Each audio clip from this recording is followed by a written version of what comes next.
Nós temos acompanhado na primeira leitura a história de Abraão e, como nós sabemos, Deus lhe prometeu um filho e ele, uma vez que essa promessa demorava a se cumprir, foi encontrando meios humanos, subterfúgios, para que a promessa de alguma maneira se cumprisse. E uma das estratégias de Abraão foi justamente fazer um filho na escrava Agar. E agora que Isaac nasceu, Sara, com ciúmes da relação entre Isaac e Ismael, manda que Abraão dispense Agar e o filho, que os mande embora. Deus diz a Abraão: não te aflijas por causa do menino e da tua escrava. Atende a tudo o que Sara te pedir, pois é por Isaque que uma descendência levará o teu nome. Mas do filho da escrava farei também um grande povo, por ele ser da tua raça. Então Deus garante a sua proteção a Agar e a Ismael, ele que, embora não fosse o filho da promessa, mas era filho de Abraão, era descendente de Abraão. E por isso eles saem vagueando pelo deserto, como nós escutamos, essa cena dramática da mãe que, já sem ter o que dar para dar de comer ao seu filho, se senta e clama a Deus, que escuta, como nós recitamos no Salmo: este infeliz gritou a Deus e foi ouvido. Então, um daqueles exemplos que nós temos nas Escrituras da oração que é ouvida por Deus, de Deus que socorre o aflito quando esse se dirige a Ele. Um outro caso emblemático é o da mãe de Samuel, Ana, que vai ao templo desafogar a sua alma, como ela mesma diz, na presença do Senhor por causa de sua aflição, porque não era capaz de gerar um filho. Ou como ainda outro dia nós líamos o livro de Tobias,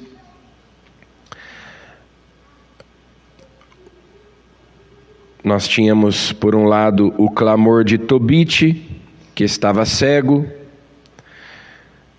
e Sara, que viria a ser a esposa de Tobias, porque todos os seus pretendentes ao casamento morriam, e Deus envia o seu anjo. Então aqui da mesma maneira, Agar clama a Deus, e Deus escuta a sua oração. Deus abriu-lhe os olhos, ela viu um poço de água, foi então encher o odre e deu de beber ao menino. Deus estava com o menino que cresceu e habitou no deserto. A oração do justo é escutada por Deus. Este infeliz gritou a Deus e foi ouvido, e o Senhor o libertou de toda angústia. Sempre que nós nos colocamos em oração, nós devemos nos lembrar de que a oração é um diálogo. Então, existe alguém escutando. e respondendo do outro lado da conversa. Orar não é falar sozinho, falar com as paredes. Deus, de fato, escuta. Por isso, a primeira atitude que nós devemos ter quando nós nos colocamos em oração é aquilo que se chama de ato de presença de Deus. Como Santa Teresa dizia, tomar a consciência de com quem eu estou falando. Eu estou me dirigindo à Divina Majestade. Tomar consciência de que Deus me vê, de que Deus me ouve. Estabelecer com Ele essa comunicação. Eu estou em sintonia. Deus escuta o nosso clamor, Deus escuta a nossa oração. Ele está perto de quem o invoca. Como diz também outro salmo, o Senhor está perto de quem o invoca, de todo aquele que o invoca lealmente. No Evangelho, nós temos um dos mais emblemáticos exorcismos realizados por Jesus. Aqui no Evangelho de São Mateus, são 2 gadarenos. E nós temos também a versão de 1 gadareno. O fato é que, quando Jesus se aproxima, o próprio demônio começa a dizer quem é Jesus. O que tens a ver conosco, Filho de Deus? Tu vieste aqui para nos atormentar antes do tempo? Porque, como o próprio São João diz, Jesus, o Filho de Deus, se manifestou, veio a este mundo para destruir as obras do diabo. E as obras do diabo são o pecado e a morte. Pela sua morte e ressurreição, Jesus destrói o império de Satanás, o seu domínio sobre o mundo, porque ele estabelece, ele inaugura o reino de Deus.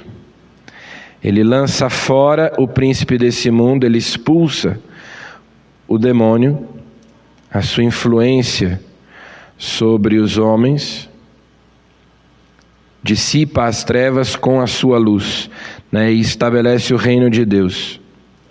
Então, o diabo reconhece Jesus,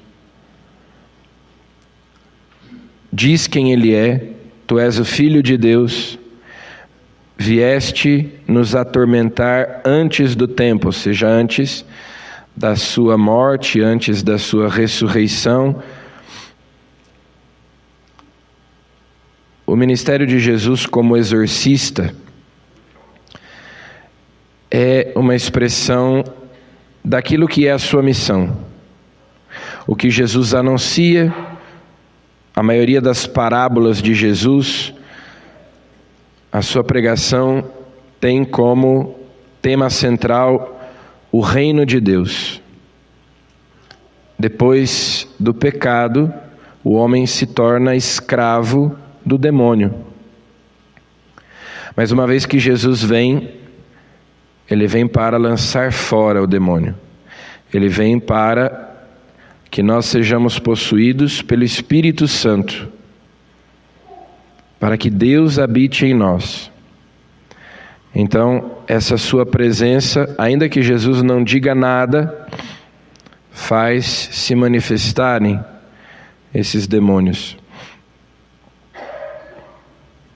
Mas aquelas pessoas da cidade, depois que Jesus expulsa os demônios se apoderam daquela manada de porcos que se atiram no mar. E tudo isso é uma espécie de parábola também, de sinal. Os demônios, os porcos que se atiram no mar, como que os demônios que se lançam no abismo, que são expulsos da terra e se atiram no inferno. As pessoas daquela região mandam que Jesus vá embora, não querem que Jesus permaneça ali. Ou seja, elas estão mais cômodas naquela situação em que vivem.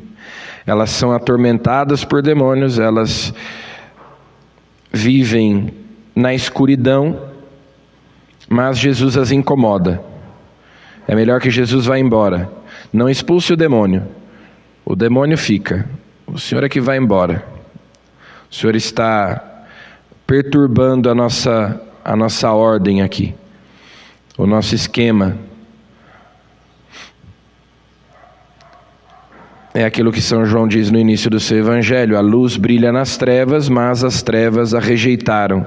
Ele veio para o que era seu, mas os seus não o acolheram.